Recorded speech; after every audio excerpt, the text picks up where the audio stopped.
Hello po sa inyong lahat. Isang magandang umaga po sa inyong lahat. Ngayon po ay 14 ng Pebrero 2026 anyo at ang oras po ngayon dito sa Los Angeles, California ay alas 7:15 ng umaga. Araw po ngayon ng Sabado at nais ko po mag-vlog mga kababayan, mga minamahal, patungkol po dito sa marami ang nagtatanong, yung mga vloggers dyan sa YouTube, pati sa Facebook, dahil sa lumabas na yung dokumento na kasama si Bungo sa co-perpetrators ni Duterte. Doon sa pagpatay po, kasama siya.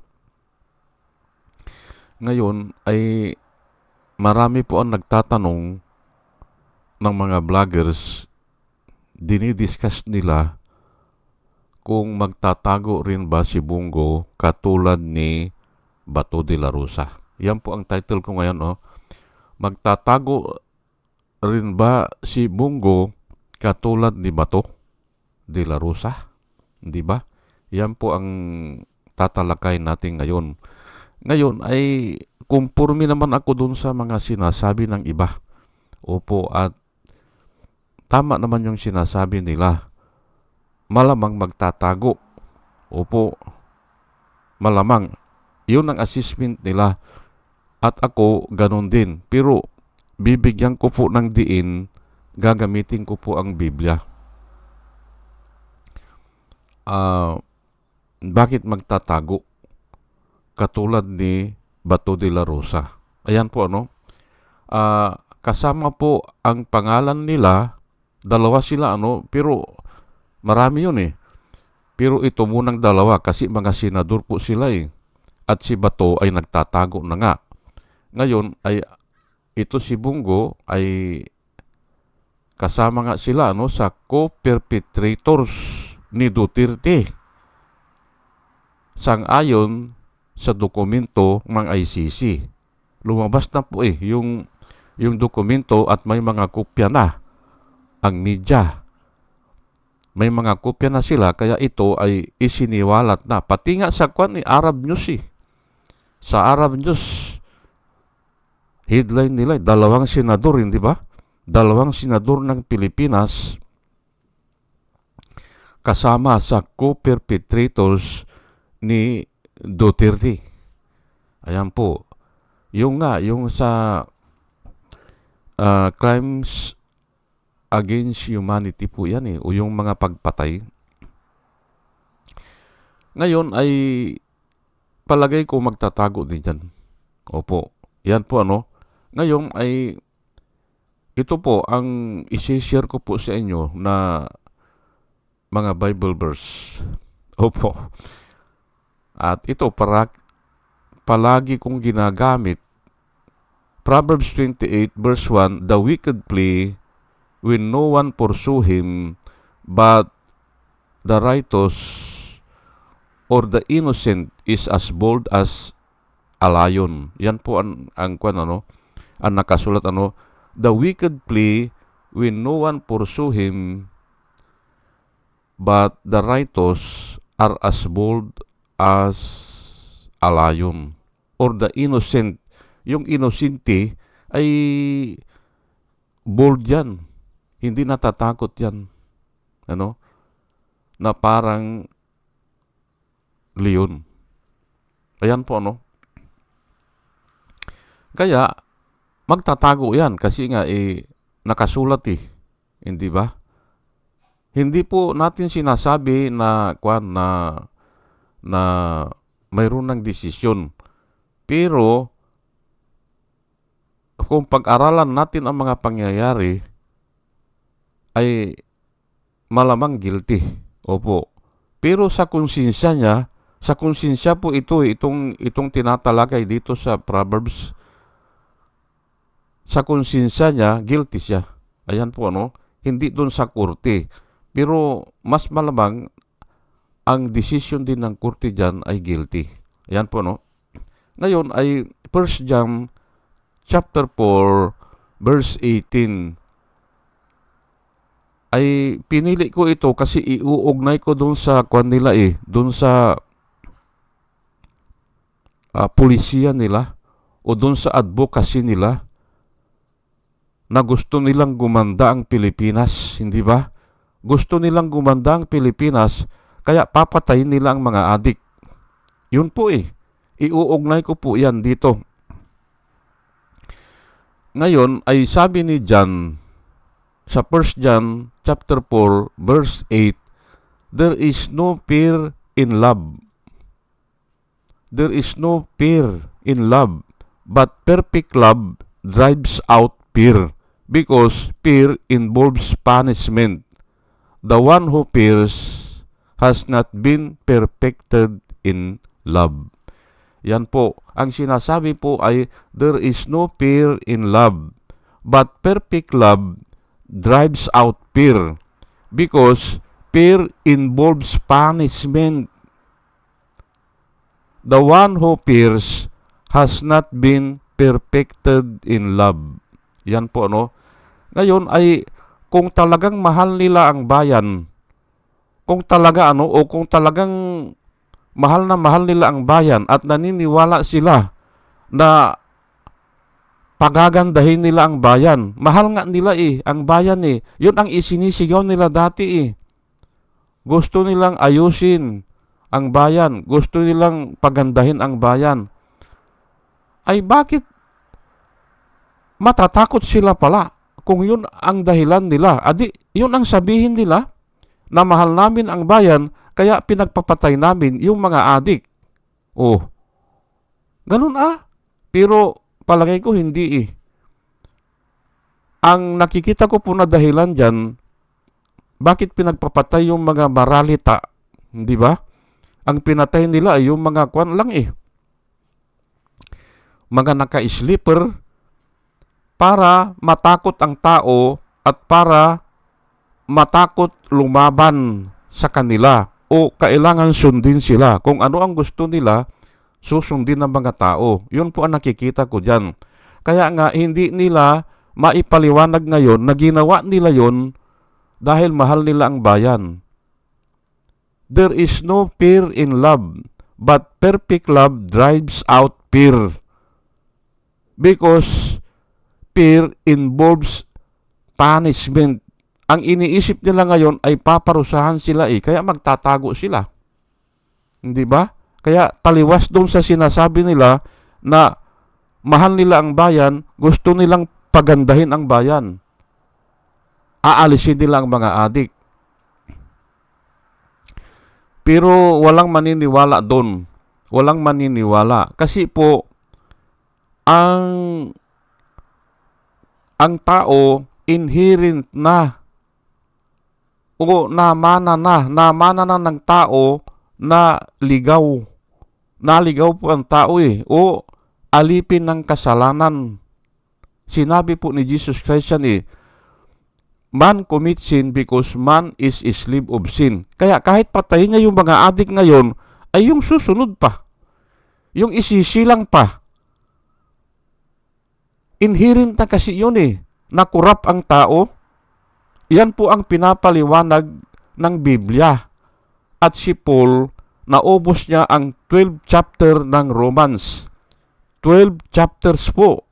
Buong 12 chapters ng sulat niya sa mga Romans, pinapaliwanag niya na walang tsansa ang tao. Hindi mabuti ang tao. Ang sabi niya. Ang sabi niya ay, kung wala kayong Savior, hindi kayo maliligtas. Yun ang sinasabi ni Paul. Kaya nga ito, kung papatayin niya yung mga adik, ay paano yung susunod na mga isisilang? Ay ganun din wala ding tsansa yun Hindi ba? Kaya, hindi maniniwala ang tao na kung pinatay na ni Duterte lahat ang mga adik, gaganda ang Pilipinas. Hindi. Yun nga ang sinasabi ko doon sa mga isinulat ko doon sa comment section ng Philippine Daily Inquirer. Nung yung pa, bago nanalo yan si Duterte, nagsusulat na ako doon. At umalis lang ako kasi tinatanggal nila. Ay, bali wala pala ako kung tatanggalin ng Philippine DD Inquirer, ay pinaghirapan kong isulat yan. Tapos tatanggalin lang. Ay, wag na. Kaya lumipat na ako dito sa YouTube. Dahil naman kay Ka Percy Lapid.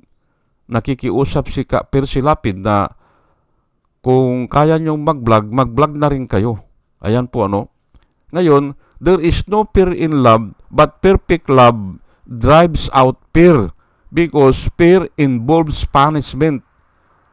Natutorment kasi nga ay alam niya may punishment The one who fears has not been perfected in love. Ayan po ang nakasulat. Para pasubalian ko yung sinasabi nila na mahal nila ang Pilipinas. Na pumatay sila. Ay bakit nga pala hindi nila aminin ngayon na pumatay sila? Dapat yung sinasabi nila noon, nung presidente pa si Duterte, nung kasalukuyan pa silang namamayagpag na ang mga tao ay takot na takot. Hindi ba? Kamag-anak nga kamag-anak o kaibigan ayaw nang pumunta sa burol ayaw pumunta sa burol kasi natatakot. Baka sila naman ang isunod. Ibinibigay na lang yung abuloy palihim. Ganun ang nangyari noon. Takot na takot. Tinatakot ka nila mga tao Yung mga kapitbahay ayaw pumunta doon sa lamay. Yung mga kamag-anak ayaw pumunta na rin sa lamay kasi natatakot. Inaabot na lang ng palihim. Kung magkita sa palengke, sa kalsada, inaabot na lang. Ayaw nang pumunta sa lamay. Ganun po. Ngayon lang nangyari yan nung panahon ni Duterte. At yun nga, yung mga namatayan, yung ate ko sa Las Piñas, may kapitbahay siya na namatayan din Napatay yung anak. Nung tinanong nila kung magdidemanda, ay hindi na, sabi nila. Hindi na, wala din mangyayari dyan. Natukhang yung anak. Kilala ko yung anak. Kilala ko dahil nung bata pa yun ay parang autistic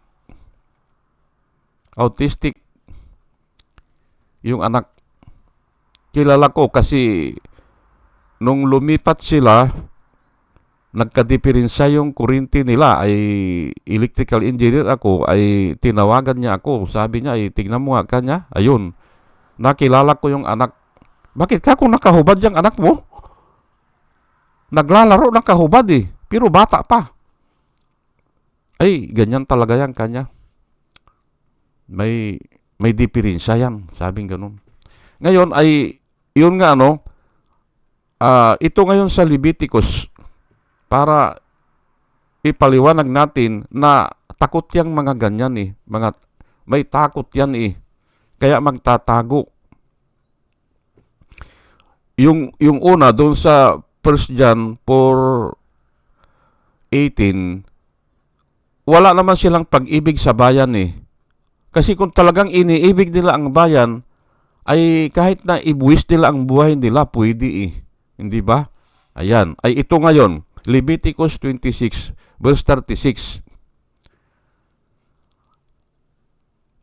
As for those of you who are left, I will make their hearts so fearful in the hands of their enemies, that the sound of a wind-blown leaf will put them to flight. They will run as though fleeing from the sword, and they will fall, even though no one is pursuing them. Ayan po nakasulat. Ay Leviticus po ito Ngayon ay ito po yung ito po yung pinarusahan ng Diyos yung yung Israel na sila ay sinalakay at ginawang alipin ng mga Babylonians.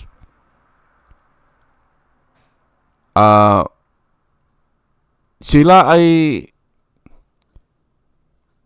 yung iba sa kanila ay sinakop sila sinakop Ngayon, as for those who are left, yung mga naiwan, I will make their hearts so fearful in the lands of their enemies.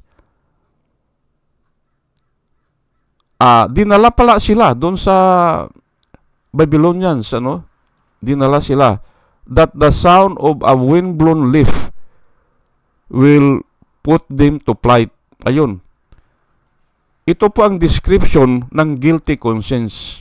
Kaya kinuha ko ito. Yung guilty conscience, katulad yan, nagpapatay sila. Hindi ba? Pumatay na sila ng pumatay, walang humpay, para takutin ang mga tao.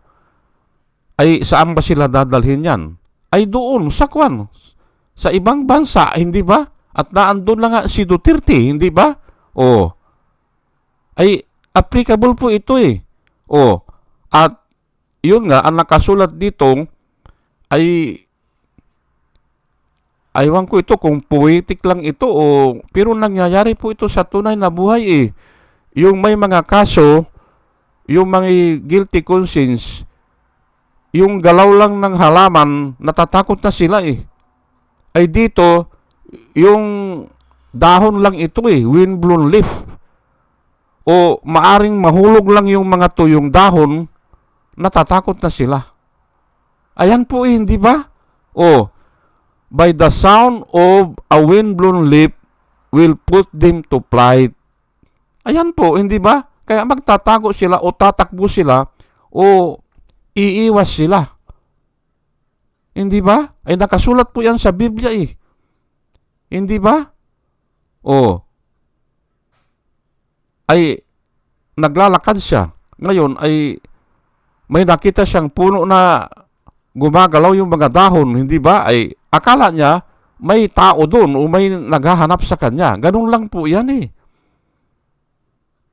Kaya magtatago siya. They put them to flight. They will run as though fleeing from the sword. Tumatakbo sila sa sword. Palayo doon sa sword. Doon sa huhuli sa kanila, hindi ba? And they will fall even though no one is pursuing them. Ayan po ang description ng Biblia. Ngayon, ay narinig ko po ito kay Percy Lapid Ngayon, tinignan ko agad, ay totoo nga, mayroong ganyan nakasulat. Pero ang sabi niya, yung mga tuyong dahon, sabi niya yung mga tuyong dahon, nahuhulog yan, sabi niya, yung isang guilty conscience, pag may nakita siya na nahulog na tuyong dahon, takot na yan, sabi niya. Ay nakasulat nga, hindi ba?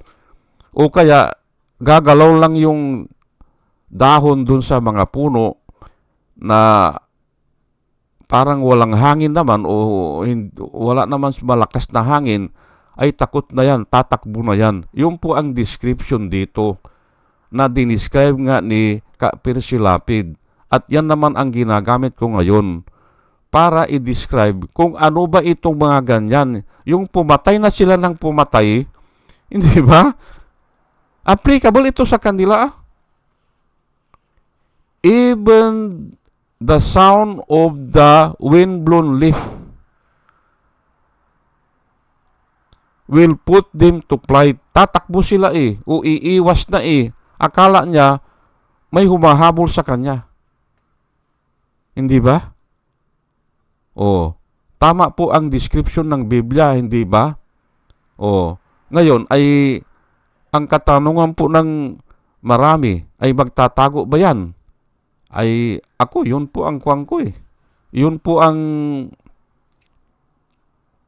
pananaw ko dyan eh. Magtatago po yan. Kasi nga, mga guilty conscience yan. Alam nila kasi na mali eh. Pero bakit nila ginawa? Bakit nila ginawa yun? Ay may purpose nga eh. At siguro ang akala nila ay wala ng batas. They act with impunity nga eh. Ang description sa kanila noon, walang batas-batas. Ang description sa kanila, hindi ka pwedeng haharang sa kanila kasi sila ang batas. Ikukulong ka nila eh. Ganun sa ginawa nila kay Dilima eh. Hindi ba? Pag humaharang ka, ikukulong ka nila. O, yung pardon mo ay bubusisiin nila yan. Ganun sa ginawa nila kay Trillanes. O, kunyari hinahanap yung papilis, yung pinirmahan, hindi ba? Nawawala daw. Nawawala yung papilis sa DND. O, pumunta yung si Solicitor General dun eh. O, hinahanap yung papilis ay hindi raw makita. O, ay ang sabi ni Digong, ha? Wala bang papilis yan? Kung walang papilis yan, yung pardon kay Trillanes, ab inito, sabi nga, from the start, sabi nga, void yan. Hindi ba? O, ganun po ang sabi eh. O, ay, yun nga eh, kung umakto sila, ay with impunity. Wala nang batas-batas eh. At natatawa lang ako doon kasi sa kasaysayan po ng Pilipinas, wala pang presidente na gumawa noon. Yung pardon ay binaliwala. Binaliwala yung pardon. Actually, hindi naman pardon yun eh. Batas po yun na ginawa ng lower house. Kasi hindi naman, wala namang verdict eh. Pag walang verdict, hindi mo pwedeng ipardon. Yun ay diniklara ng lower house na wala na yung kasong na yan. Oh. At pina-implement lang kay Pinoy. Ayan po. Na gusto niyang baliwalain. Ay umangal po ang mga tao. Umangal. Hindi ba? Oh. Umangal ang mga tao. Bakit nakalaya na tapos naging senador na, tapos ikukulong mo na naman, double jeopardy, hindi ba? Oo. Hindi ba? Ay wala nga batas-batas sa kanila eh. Yung ABS-CBN, hindi ba? Pinasara nila. Dalawa sila ni Kwan. Nakipagpustahan pa ata si Kibuloy, hindi ba? Ayan, naipasara nila. With impunity nga po eh. At ito nga, kasama na yan. Yung mga pagpatay na yan. Yung mga patayan na yan. Ginagawa nila yan. Ay ngayon, ay may Diyos po eh. Hindi ba? Maalala natin na may Diyos. Kasi nga kung walang Diyos, ay saan sila yan? Hindi ba? Magtatago lang sila yan. Ay may Diyos, ay ayan, nahuli na. Hindi ba? O, si Kibuloy, nakakulong na. Si Duterte, nakakulong na. At ito nga, itong mga galamay na ganyan. Hindi ba? Ako, kahit marami yung mga inakusahan na ganyan, co-perpetrators, 2 o 3 lang dyan, solve na rin ako eh. Opo. Oh. 2 o 3 lang. Katulad yung tinatanong ngayon, sino daw ang mauunang makukulong? Si Jinggoy Estrada? Si Chis Escudero? O kaya si Joel Villanueva? Ay marami po ang frontrunner ngayon ay si Joel Villanueva eh. Ay ako kahit na sino dyan. Pwede na yan. Solve na ako dyan. O, sino daw ang susunod kay Bong Revilla? O, hindi ba? At isa pa yan, kaya magtatago yan. Kasi nga ay hindi na nila pwedeng ayusin eh.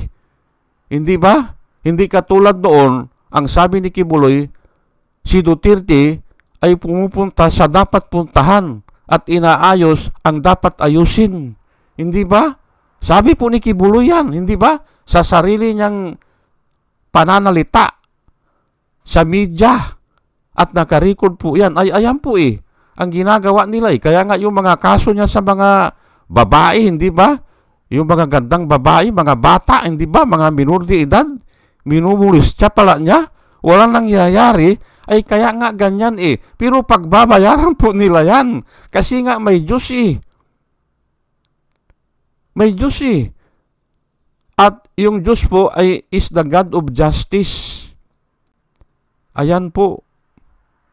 Kaya pagbabayaran nila yan at ito na nga. Hindi ba? O sige po, hanggang dito na lang po at dalayan ko po sa Panginoon ay sa ating pakikinig po ay makakuha tayo ng wisdom na nanggagaling sa Kanya. At muli mga kababayan, mga minamahal, isang magandang umaga po sa inyong lahat at salamat po sa inyong pakikinig. Salamat po ng marami. Salamat po.